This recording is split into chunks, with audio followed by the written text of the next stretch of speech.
watching 48 Fastcast. All right, welcome in. Thanks for joining us on Facebook and on our website here. 48 Fastcast. Let's get you your news, weather, and traffic in just 10 minutes.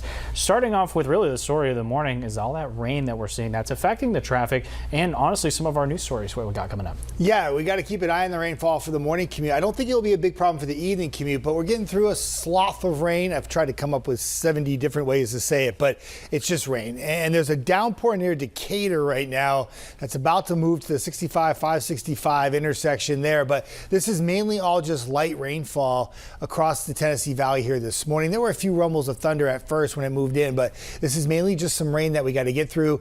I think as we go through the afternoon, we'll see the rain taper off a bit, but impacting the morning commute for 565 in Madison, that is some light traffic out there this morning, but a wet drive. And that will shut down by about 2 p.m. And then we just have cloudy skies into the evening, but there's more rain that has to come in overnight, mainly after midnight into the morning tomorrow. That rain will come down on Friday, impact your morning plans with some showers and thunderstorms. But once the rain moves out Friday afternoon, it looks really, really nice going into the weekend. And I'll have more on that part of your forecast coming right up. This is your 48 First Alert Road Report, sponsored by Bankston Motorhomes. Well, here come the morning commuters on Memorial Parkway. Traffic's starting to pick up a little bit here at that intersection with 565. And drivers are going slow northbound, but it seems to pick up a little bit more from what we were looking at earlier. Taking you now to 565, this is where the traffic is starting to really pick up near County Line Road. We got some orange on the map, so keep that in mind if you head into Huntsville for your morning commute. The rest of your drive times look pretty good. 22 minutes Decatur to Huntsville, just under 30 for Athens to Huntsville. Well, new this morning, a Lauderdale County grand jury has indicted a former fast food manager on 26 counts of child sex abuse charges. This is according to our newspaper partners at the Times Daily. As we first reported back in November, Garrett Wilkins worked at a restaurant in Florence. Police say he had a sexual relationship with a 15-year-old employee. Investigators say he discovered the two exchanged explicit images and videos. Wilkins remains in the Lauderdale County Jail on a bond of more than $3 million. His arraignment is scheduled for August.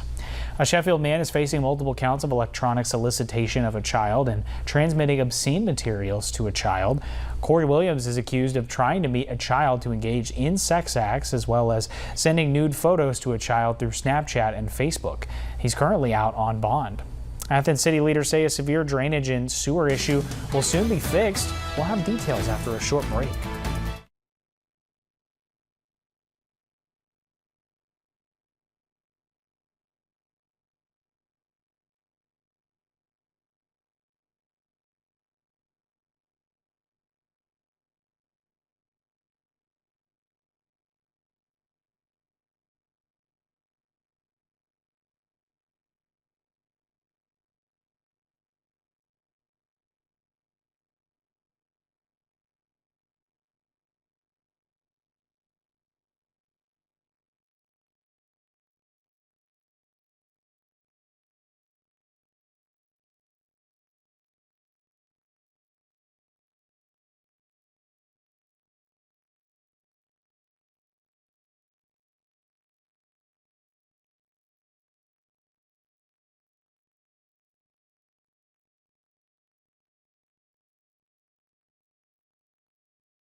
Well, after just a year, the city of Athens received approval for funding to address severe drainage and sewage issues for East and West Strain Road.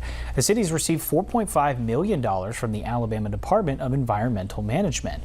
Athens Mayor Ronnie Marks says the city has struggled to deal with that area for over 50 years now. He says he's looking forward to finally tackling the issues there on Strain Road.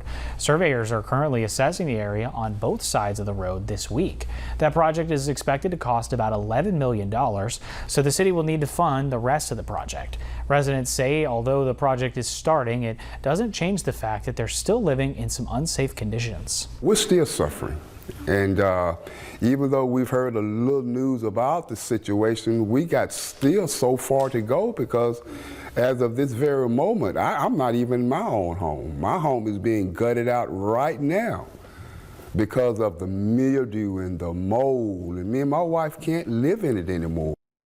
Residents say they feel the city should have allocated funds to fix the drainage and sewage issues on Strain Road a long time ago. Mayor Marks says he hopes the drainage issues will be dealt with by fall or spring of 2026. Now, your 48 First Alert weather forecast with meteorologist Jeff Denoyer. All this rainfall we've had for the month of May certainly not helping that cause. 7 a.m. rainfall across much of the radar. Now this will continue to shift east through the noontime hour. So areas east of I-65 would favor some showers continuing into the early afternoon. But by about 3-4 o'clock, besides one of these little renegade little showers, much of the time frame through the evening will be dry. Maybe get those Pandas games in. They got a doubleheader planned from the rain out on Tuesday.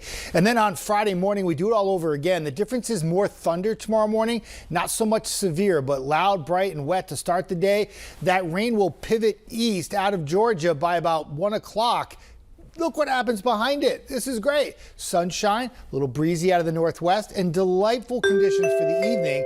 That will carry right into your Saturday, where it will be beautiful. We are tracking a few storms for Sunday afternoon. Some of that rain could be heavy at times, but it looks like it will favor areas east of 65. So if you're west of 65, you'll actually probably have more in the way of drier weather.